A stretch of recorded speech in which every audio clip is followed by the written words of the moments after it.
नमस्कार, जय महाराष्ट्र। देऊळगाव नगरपालिकेच्या निष्काळजीपणामुळे दूषित पाण्यामुळे नागरिकांचे आरोग्य हे धोक्यात।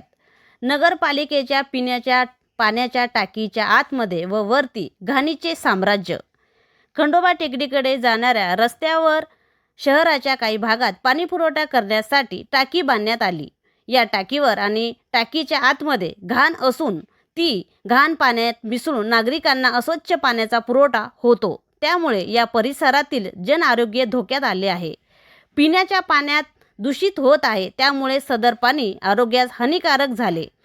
परिसरात गॅस्ट्रो, कॉलरा, कावीळ, लहान मुलांना पोलिओ इत्यादी जीवघेण्या रोगाची सर्वाधिक साथ निर्माण होऊन जन आरोग्य धोक्यात येण्याची दाट शक्यता निर्माण झाली आहे।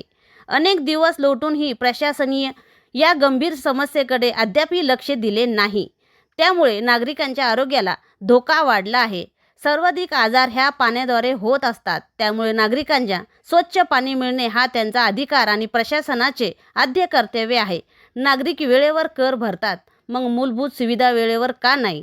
नगरपालिका नळपट्टी कर वर्षाचा घेतो आणि 15 ते 18 दिवसाला पाणी वार्षिक 20 वेळा जनतेला मिळते। निवडणुका झाल्या, परंतु अध्यक्ष आणि नगरसेवकांना प्रभागात लक्ष देण्याचे वेळ नसल्यामुळे कोण देणार लक्ष हा गंभीर प्रश्न जनतेसमोर आलेला आहे। नागरिकांच्या आरोग्याशी खेळ होत असल्याने प्रशासनाने या बाबीची दखल घेत मुख्य अधिकारी अरुण मोकळ यांनी तत्काळ पाण्याच्या टाकीची सफाई करावी अशी मागणी होत आहे।